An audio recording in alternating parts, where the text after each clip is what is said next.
عليكم ورحمة الله وبركاته.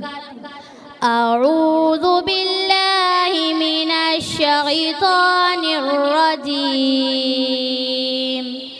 بسم الله الرحمن الرحيم.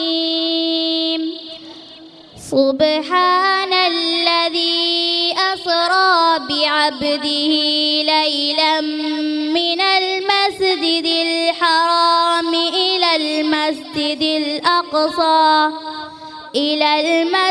الأقصى الذي باركنا حوله لنريه من آياتنا إنه هو السميع البصير.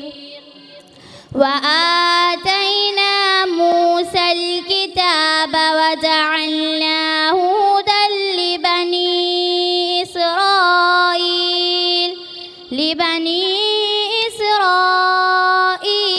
ألا تتخذوا من دوني وكيلا ذرية من حملنا مع نوح إنه كان عبدا شكورا.